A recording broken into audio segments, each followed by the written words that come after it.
So ever since August of 2018, I've wanted to do some versus style videos, pitting two similar games together and seeing which one I prefer overall. But shit happens, so the video idea got postponed until now. Today I will be comparing the gameplay, story and characters, controls, graphics/presentation, music and sound effects, level design/enemies and bosses, and memorable moments of two very highly acclaimed games: The Legend of Zelda: A Link to the Past and The Legend of Zelda: Ocarina of Time. But before we start with the rankings, let's have a short history lesson. Starting with A Link to the Past, this game is a 2D top-down perspective Legend of Zelda game that was released for the Super Nintendo in 1991 in Japan and 1992 in North America and Europe. A Link to the Past is the 7th best-selling Super Nintendo game with around 4,610,000 copies sold. It was later ported to the Game Boy Advance, which came bundled with Four Swords Adventure. The original has since been released on the Wii, Wii U, and the new Nintendo 3DS Virtual Console. It came bundled with the SNES Classic released in 2017, and was recently released with the Nintendo Switch Online service. All in all, A Link to the Past has been hailed as one of the greatest video games of all time. Next, Ocarina of Time, which is the first 3D Zelda game ever created, was released for the Nintendo 64 in 1998. It is the 4th best-selling Nintendo 64 game with around 7,600,000 copies sold.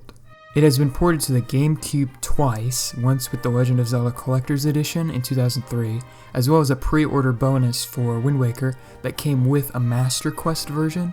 Since then, Ocarina of Time has been released on the Wii and Wii U Virtual Consoles and has also received a remake for the Nintendo 3DS in 2011. This remake also came with a remake of the Master Quest. Ocarina of Time is often hailed as not only the best Zelda game, but the greatest video game of all time. Starting with the most important aspect of any game, the gameplay. Both of these games play very well, but I also have some small gripes with both of them. Starting with A Link to the Past, like I just said, it's a top-down perspective Zelda game. It incorporates puzzle solving, collecting, and a handful of other small categories. But it, along with most other Zelda games, is classified as an action-adventure. And I'd say it really does live up to that name. There's a lot of areas to explore, dungeons to conquer, and items to collect. There are tons of enemies you will encounter and bosses to destroy. In this game, there's a total of 3 dungeons in the Light World, or 5 if you include Hyrule Castle and the Sewer Passageway, and a whopping 8 in the Dark World. The thing with these dungeons, though, is that they aren't very memorable. And with all of the 8 Dark World dungeons having the same repetitive music, makes them blend together for me. But there are standouts like Ganon's Tower, Thieves' Town, Skull Woods, and the Tower of Hera. The overworld either takes place in the Light World or the Dark World. The Light World has a lot to do with not a lot blocking you from exploring, while the Dark World has brutal enemies along with a very linear path to take. But there is still quite a bit to do in the Dark World. There's also a wide array of enemies in this game, with some having unique abilities and requiring a certain item to take them down. One small nitpick I have with fighting enemies in this game is if you get hit by one, but the enemy will go inside of you, and once you become vulnerable again, you'll get hit again, and then they'll go back inside you, and it just repeats. It gets kind of annoying. It's not that bad to deal with, but there are times where it's just kind of frustrating. As for items, there's a lot to collect and all can be upgraded. This is something I feel Link to the Past does better. There's more items and more of a use for them. And the best item is in A Link to the Past, which are the Pegasus boots. I really don't understand why those were not in Ocarina of Time. They really should have been in that game. But with Ocarina of Time, there are many items that are only really required for the area you obtain them in. In A Link to the Past, there are also rupees to collect that act as the currency of the game. A Link to the Past gives them out like candy, but there are a lot of things you can spend them on. You can also collect heart pieces like most Zelda games, which is one of my favorite things to do. Now for Ocarina of Time. Ocarina is a 3D Zelda game, so while it has the same action-adventure feel as A Link to the Past, it plays very differently.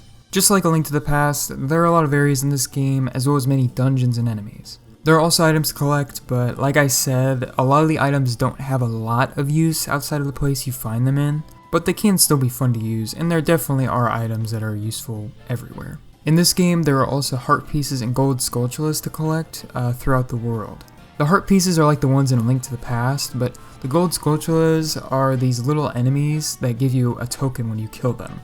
I love collecting things in video games, and while the reward for collecting all of the gold sculptures isn't the best, it's still fun to go around and hunt for them. In this game, instead of a light world and a dark world, there's the past and the future separated by 7 years. I prefer this because you get to see all of the residents and how they've changed over time, rather than everything being wiped out and replaced with these evil creatures. There are areas in this game where you can see how much these places and the inhabitants living in these places have been affected by Ganondorf's rule, basically. You can see it in areas like Goron City, Zora's Domain, Lon Ranch, and Kakariko Forest. Some nitpicks I have, though, are how you have to play a song on the ocarina to warp. I love all of the warp songs, but A Link to the Past's method of warping is just so much less tedious than this. And another one, changing from child to adult Link can get pretty tedious. But there aren't as many times when you'll have to change back and forth, so I don't mind it as much. Now for dungeons, there's a total of 3 dungeons for Child Link and 1 mini dungeon, and 6 dungeons for Adult Link with 2 mini dungeons. All of these dungeons are very distinct and memorable. I especially love the look and feel of the adult temples. And lastly, I feel that the game can get linear. You do feel on a track at times in this game, but I feel that there is a ton of stops you can make along the way, so it doesn't really bother me that much, but it is a con that I'm going to have to give the game. Overall, I'm going to give the point to Ocarina for this one.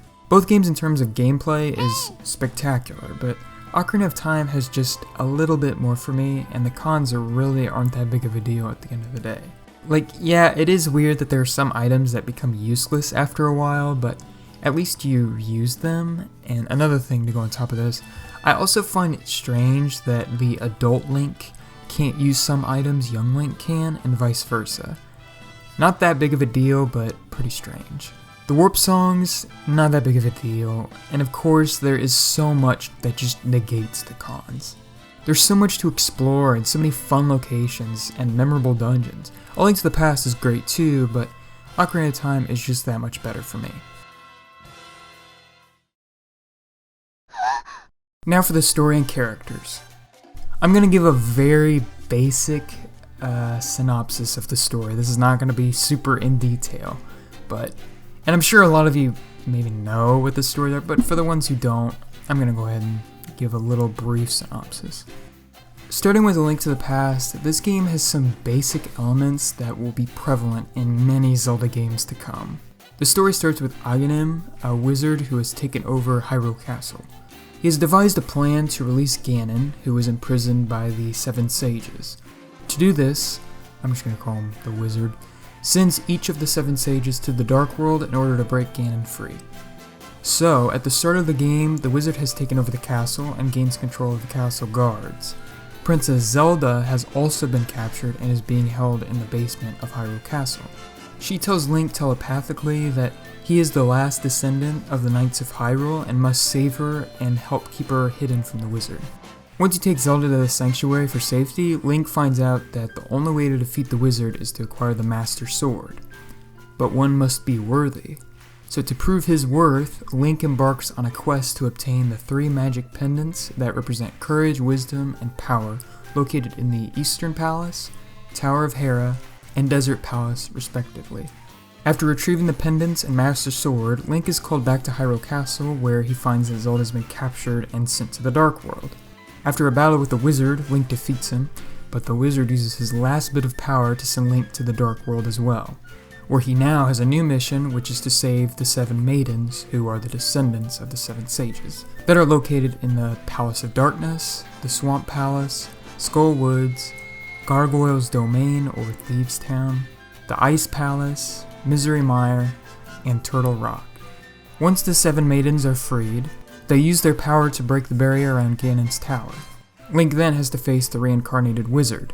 After Link's victory, Ganon rises from his body, turns into a bat, and flies to the Pyramid of Power, which is where the final battle takes place. Once you've destroyed Ganon, Link uses the Triforce to restore Hyrule back to what it was before all that crazy shit happened, meaning the priest, the king, and Link's uncle are all brought back to life. That probably wasn't the briefest thing in the world like I said it would be, but whatever, let's do Ocarina of Time. Now, for Ocarina of Time, I'll give you my thoughts on both games at the same time, and if you've played both, you'll know exactly why. It starts with the Great Deku Tree telling Link that he's the chosen one to kill the quote-unquote wicked man of the desert, who put a life-threatening curse on the Deku Tree and seeks to take over the world. Link is then tasked by Zelda to obtain the 3 spiritual stones so he can prevent Ganondorf from obtaining the Triforce. However, this plan fails and Link instead acquires the Master Sword and is transported 7 years into the future. His new task is to save the remaining sages in order to trap Ganondorf in the Sacred Realm. By the time Link starts the second part of his adventure, Ganondorf has taken over Hyrule and chased Zelda off. Link saves the remaining sages with the aid of Sheik, who is Zelda in disguise, bet you didn't know that, and they both defeat Ganondorf and his Triforce of Power form, Ganon, to save the world. So, as you can see, Ocarina of Time borrowed a lot of story elements from Link to the Past. And I know some people dislike Ocarina's story for this, and I get it, but it really doesn't bother me. Ocarina of Time was the first 3D Zelda game at a time when 3D games were just starting to become a thing. And a lot of early 3D games, especially Nintendo's properties, would just borrow the stories and themes from previous games while making a few changes here and there. And even then, Nintendo isn't known for its breathtaking stories in the first place. Both have a pretty basic story, but what gives me a clear winner for this category are the characters. A Link to the Past has a lot of different characters, but none of them really do much for me.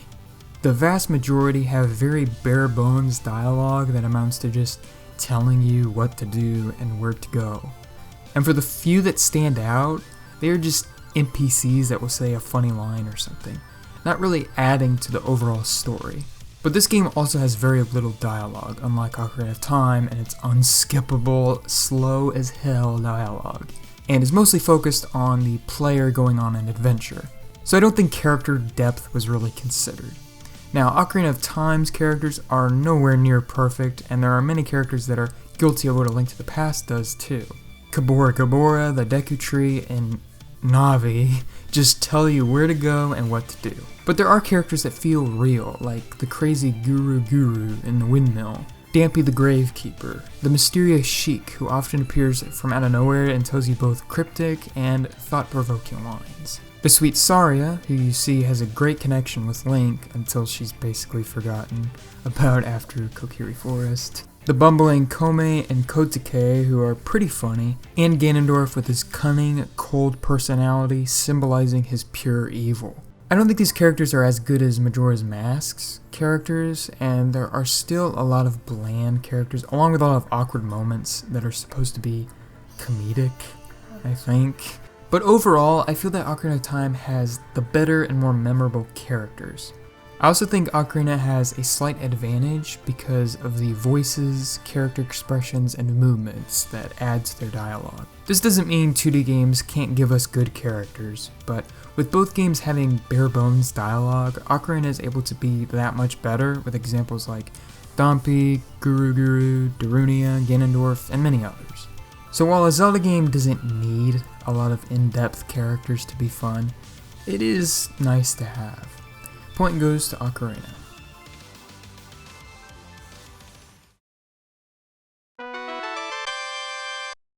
In my opinion, and I'm sure many others, controls are one of the most important aspects of a video game. If the game has a great story and unique gameplay, but has awful controls, it really dampens the experience for me, and I'm sure many others. Luckily, both Ocarina and A Link to the Past have good controls with only a few hiccups I've experienced, starting with A Link to the Past. The controls in this game are very simple and easy to get used to. You move with the D-pad, press B to use your sword, the A button is used for the godly Pegasus boots when you get them, as well as lifting and pushing heavy objects, and talking to NPCs. The X button is used to view the map. The start button is used for viewing your inventory and selecting an item to use, which that item is used with the Y button. And the select button is for saving and exiting the game. I think this is a very good layout overall. I like how they put the sword with the B button and the other items with the Y button. This makes it very convenient for attacking, and the map button is out of the way so you don't keep selecting it when you're fighting. And having the map set to a button is really nice as well. I haven't had any lag or response issues. Overall, very good controls. For Ocarina of Time, the controls feel good, but are certainly dated when compared to later 3D games. You press the B button to use the sword, press A to roll, use the analog stick to move, the C buttons are used for the various items you acquire, which is nice, you can map 3 items instead of just 1. You press start to open the menu, which has your inventory, the map, the save screen, and collectibles. And lastly is the Z button that you press to toggle and lock the camera. Speaking of the toggle, I've heard people talk about how much they hate this aspect of the game and how it's unresponsive, but I've not had a lot of problems with it. Sure, the camera isn't perfect by any means, but I think it's passable and it does its job of making attacking enemies a lot easier, as well as grabbing collectibles with the hook shot and the boomerang that are too far out of reach. Also, when you hold Z, you'll be able to jump to the left or the right, as well as doing a backflip and a forward slash. The cons are here, and it feels archaic if you come back to this game after playing a game like Breath of the Wild, Jesus. But I think Ocarina has passable controls. But for the controls section, I'm gonna have to give this win to A Link to the Past. The controls are intuitive and basically flawless, to be honest. But one knock I will give to A Link to the Past is how fighting isn't as engaging as most other Zelda games, but this is a problem with all of the 2D Zelda games in my opinion. Using the bow in Ocarina is much more engaging, even though the controls are a little strained. Same with the hook shot and fighting with the camera toggle. It feels more cinematic when you fight in Ocarina of Time, but they didn't do it perfectly. And that's not a major con for A Link to the Past, but still something nonetheless. Anyways, A Link to the Past is finally on the board. I am a sucker for the visuals of Super Nintendo games. There's just so much depth to the characters and locations, and the games always look so vibrant and colorful, and what makes it impressive is the fact that it's all 16-bit. Visually, the Super Nintendo is miles better than anything on the NES. Well, Mario 3 looks pretty good, but a lot of other crap on the NES does not compare to the Super Nintendo. But what about A Link to the Past? Well, I think this is one of the best looking games on the Super Nintendo, and that's saying a lot because I think a ton of Super Nintendo games look amazing. Link, Ganon, the different enemies, Zelda, everyone looks so defined and looks so much better than how they did in Zelda 1 and Zelda 2 on the NES. There was a handful of times where the game lagged after the screen scrolled, and at times where there were a bunch of enemies on screen, but overall this game's graphics and presentation still holds up today, unlike Ocarina of Time. Now, I'm not gonna say the game looks bad. It looks okay, but it has not aged well. With the exception of Ganondorf, Sheik, and maybe a couple of others I can't think of at the moment, everyone looks very bland.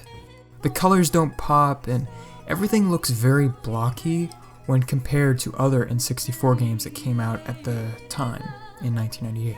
I have heard that Ocarina of Time was being worked on at the same time as Mario 64, so with it being a very early N64 game, it makes sense that the models don't look as good as other games in 1998, but at the same time, there are plenty of games before 98 that look way better, like Crash Bandicoot, for example.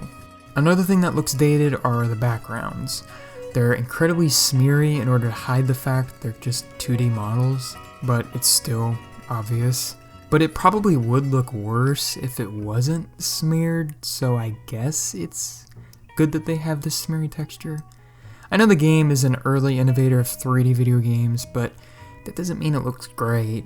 I will say though that I personally don't care about graphics when it comes to video games.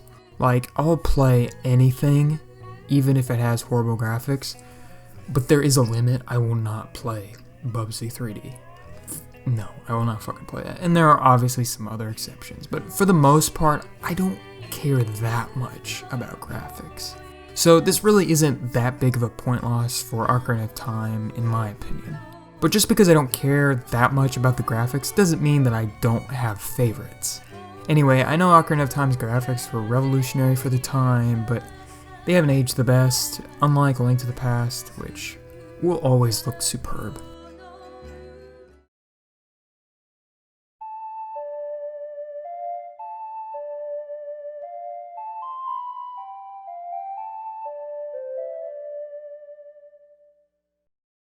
The music in both of these games are iconic. Starting with A Link to the Past, I'm also a sucker for the Super Nintendo sound font. A lot of my favorite video game soundtracks come from this system, with A Link to the Past being up there. In my opinion, the music in A Link to the Past is very atmospheric, yet catchy. The first three Palaces theme, Hyrule Castle, Lost Woods, the main theme, my favorite song in the game, Black Mist, the end theme, which perfectly captures the end of an adventure, and so many others make you feel like you're exploring that area or experiencing that moment. And anytime you'll hear the song, it puts you back in that moment, at least for me. Anytime I think castle of any kind, the first theme that pops into my head is the Hyrule Castle theme from A Link to the Past, which is another one of my favorite songs in Zelda. You come here at a couple different points in the game, but I feel this song really captures the feel that the world is at stake while also sounding very royal. The absolute best atmospheric theme in this game, however, is the Sanctuary. You come here after saving Zelda and keep her in hiding with a priest. Every time I hear this song, I can just feel the dread and despair.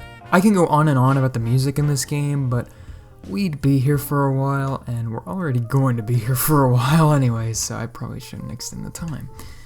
One nitpick is that some songs are pretty repetitive, like the Rabbit song, the minigame song, the Cave, and the Dark World Dungeon theme.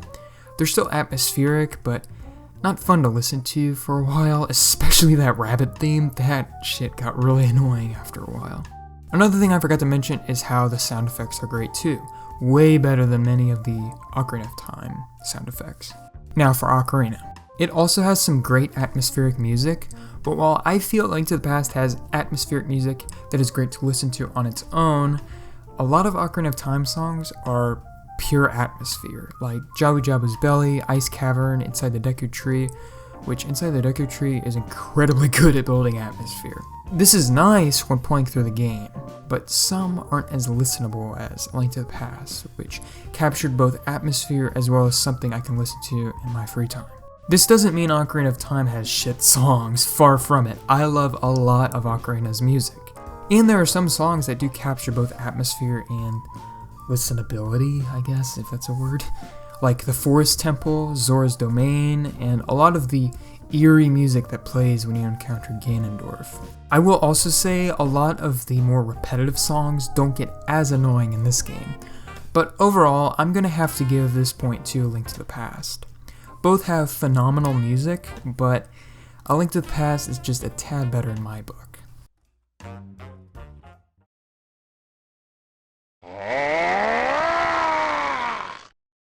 Starting with A Link to the Past.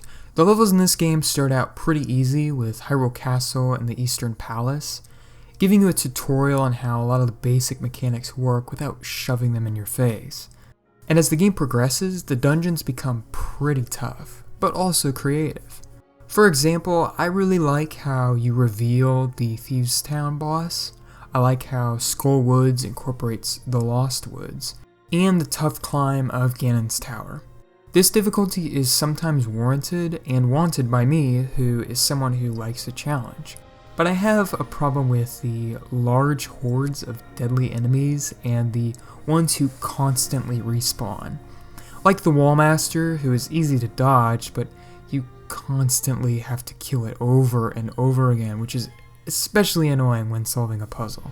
I think Ocarina of Time did better with the Wall Master by putting it in specific locations that you typically will not be in for a long time.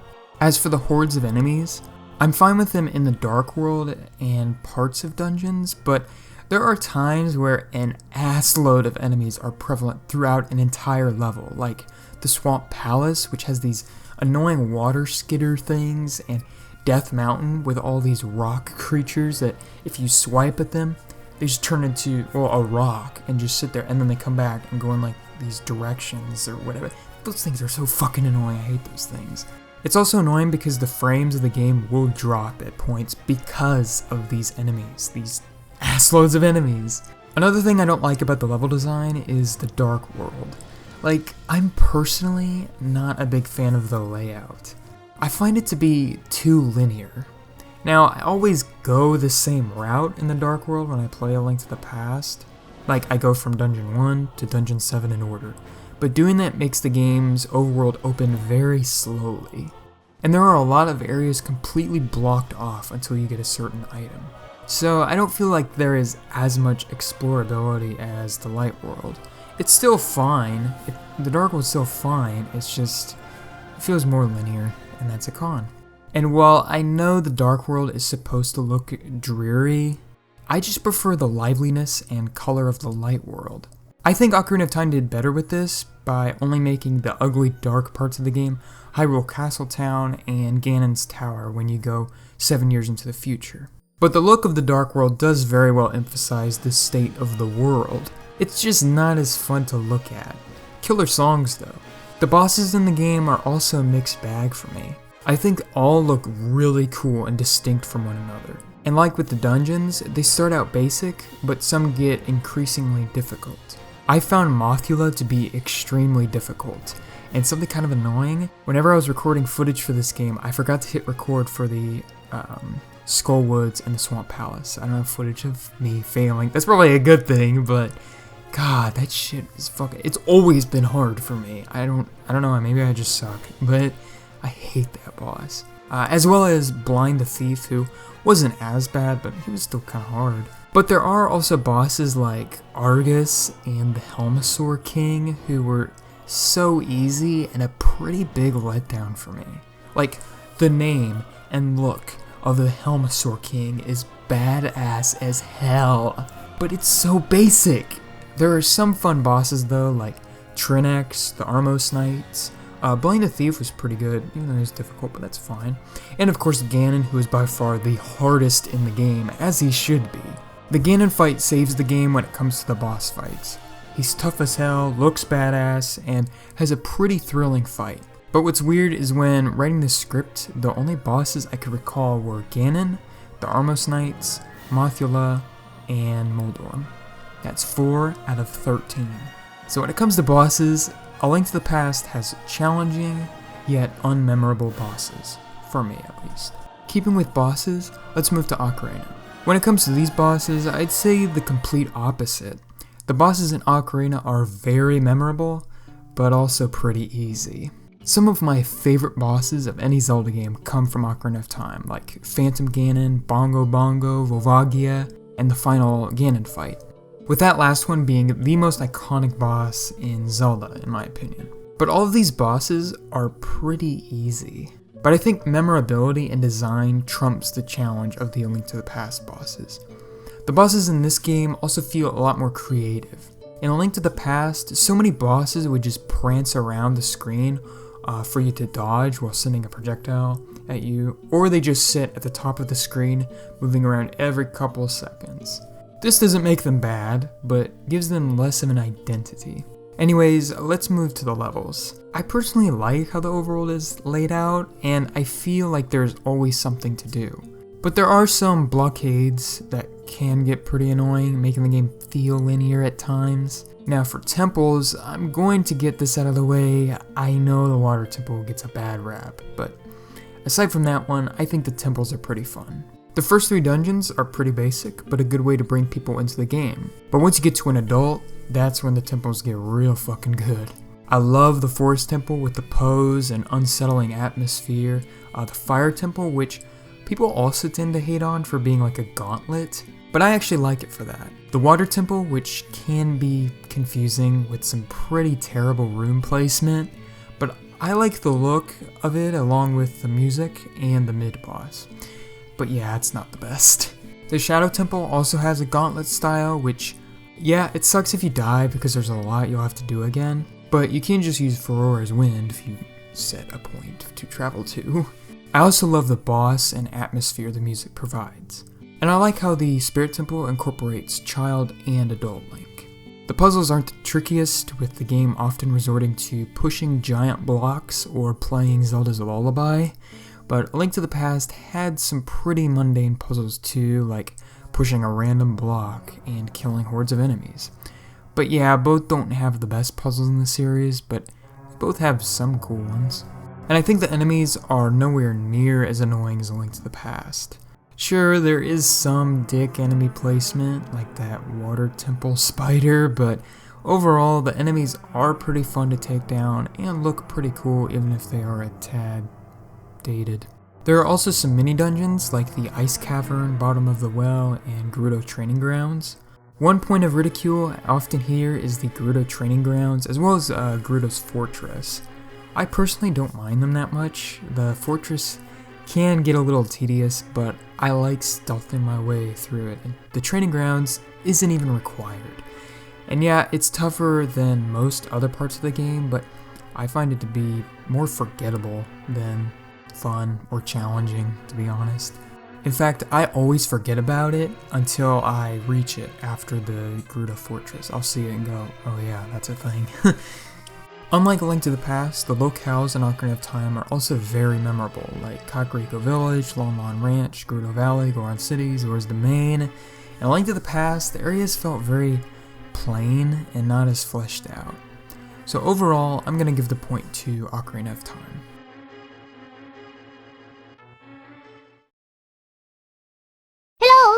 This is the main reason why this is a subjective ranking. Of course, everything I've talked about thus far is opinion-based, but this is more so since I'm bringing up my own personal experiences to play. So this video is in no way saying one game is 100% positively better than the other. This is all about the one I prefer playing.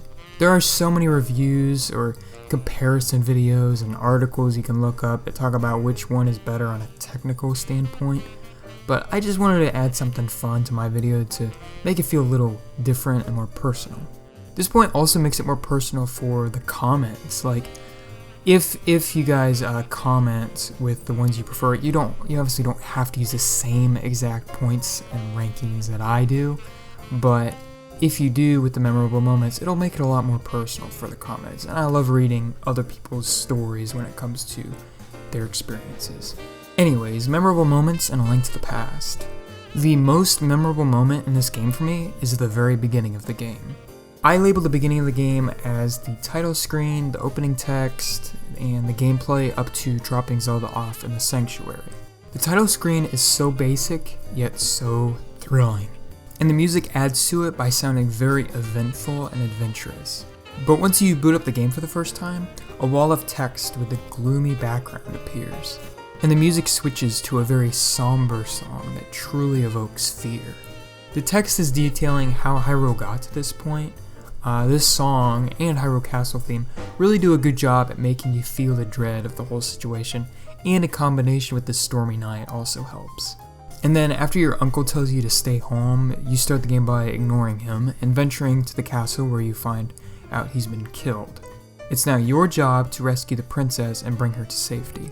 And the beginning of the game ends with you leaving the sanctuary and hearing that iconic music that gets you stoked for the adventure that awaits. It can often take me a while to get really invested into a game I haven't played, as I'm sure it does with many others. But experiencing all of this for the first time made me not want to put the controller down, and really got me hooked at the very start. The next memorable moment is removing the Master Sword from the pedestal, but this is a memorable moment in every Zelda game it's in, so there's no shock here. I think it's also cool that they added a bunch of woodland critters around, and of course the jingle that plays when you acquire the Master Sword is great too. The next one is a small one, and it's Blind being revealed as the boss of Thieves Town. This is a that was a pretty cool dungeon. The last memorable moment I want to talk about is the final dungeon and Ganon fight. This shit was super intense and difficult. Climbing such a large tower really builds up the tension, and while Ganon's castle technically leads to Aghanim, I consider Ganon, who you have to chase to the pyramid in the center of the Dark World, the final battle of Ganon's castle. I already talked about Ganon earlier, so I won't go into detail, but it's a very memorable moment and a great end to the game. The end credits theme is also very memorable. It really expresses the feeling of an adventure that is ended. Great stuff, so I'll lump it in with this section. But overall, the game is really fun, and I plan to play it many times in the future, but nothing else really sticks out to me. Those are the memorable moments of Link to the Past. Now for Ocarina of Time, which has quite a bit that sticks out. First off is the Deku Tree and inside the Deku Tree, but I will admit that it is mostly because of nostalgia. As a kid, I constantly replayed the first bit of the game because there would be long stretches of time between sessions, so I'd always reset because I couldn't remember what I was doing. Entering Lon Lon Ranch. Man, that music is just so memorable. It's so calm and soothing, it makes me want to just wind down and relax. You go there a couple times throughout the game, and you get to see all the inhabitants age and how everything is starting to turn to shit thanks to Ganondorf. And you can see it in Malin's dialogue, how much it's affecting her. Ganondorf. Just Ganondorf. He's menacing and intimidating every time you see him, and it's elevated so much by his music. What a cool character. I know he's lacking in personality and depth, but I don't give a shit. I think he's fucking badass as hell. Definitely one of the highlights of the game, and very memorable. Some of the other bosses stick out too. The two main ones being Phantom Ganon and Bongo Bongo. Phantom Ganon is memorable because he's basically Ganondorf, which is a good start, and looks like Ganondorf as a phantom, which is badass beyond belief. His end is also very dark, since Ganondorf calls him worthless and teleports him to a quote-unquote gap between dimensions. That is dark as hell. Bongo Bongo is also very memorable for just being weird. I was just so fascinated with him as a kid. He looks and sounds so strange, and I love how he's built up with the playing of the drum. Too bad he's easy as shit, but whatever.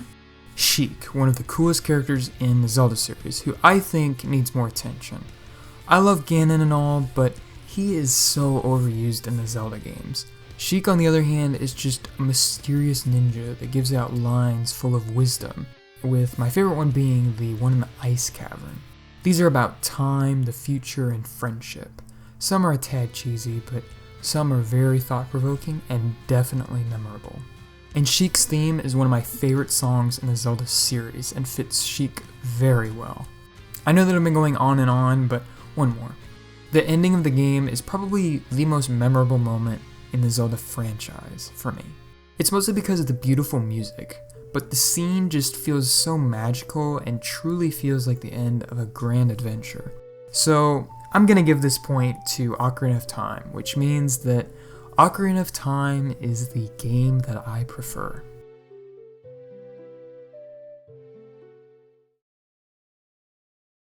Thank you all for watching. If you have stuck to the very end, I don't know how long this video is going to be, but this recording session of the audio is an hour and 16 minutes.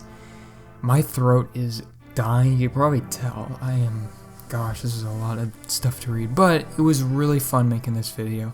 I've been wanting to do it forever, but other videos got in the way, which is fine, and other shit, my personal life got in the way, school, whatever. That shit doesn't matter, but I finally was able to finish this video. Oh my god, I'm so happy I was able to do this. I want to make this like kind of another series, like it's gonna be like the Forgotten Pokemon one where I won't update it like all the time, but every once in a while I'll put two games together. Maybe not from the same franchise, maybe they will be, I don't know. I know what the next one I'm gonna do is. Sorry, this isn't gonna be scripted at all. I'm not gonna write anything for the conclusion, I'm sorry. But yeah, Ocarina of Time is the winner. It is the game I prefer. I highly encourage all of you to comment below with the one you prefer. You can explain why or you don't. It doesn't really matter. I'd like to see what other people think, because I do think A Link to the Past is an amazing game, and I totally would understand if someone prefers that over Ocarina of Time, or if it's their favorite Zelda game or favorite video game. It's an amazing game, I totally get it. But personally, I prefer Ocarina of Time. But yeah, please comment, that'd be awesome. Or I have a Twitter, you can actually send me your thoughts on Twitter. It'll be in the description. All of the music I used in the background will be in the description, so you can see what game they're from, and if it's somebody's cover, I'll have a link to their video. I never have said that in my past videos, but I've always provided a link in the description so people could check it out. But I'm just going to say that so people know if they've heard a song they really like. And last thing, I would actually like to give a shout out. I've not done this before. I technically did a collaboration, so that's kind of like a shout out, but I would like to give a shout out to Slente. Slente is someone on YouTube who is a good friend of mine. He started making videos a long time ago, but about a year ago he started making them more frequently. And there are these videos mostly about video games. I think his first one was about comics, and I think there's one about anime, but I can't remember. Sorry, Slente. But I do really enjoy his videos. My favorite video he made was the one about dreams. He talked about dreams in video games. I'm not going to go into great detail because I prefer you watch the video, but I love that video. I like a lot of his videos. He has a lot of news videos as well for video games, so if you're into that, you can check that out. I promised him I'd give him a shout out in this video, but it took a very long time for the video to come out, so if he's watching this, I'm sorry it took so long to give you a shout out. And I mean, I actually was going to give him a shout out no matter what whenever he started making videos again, but yeah, sorry Slente.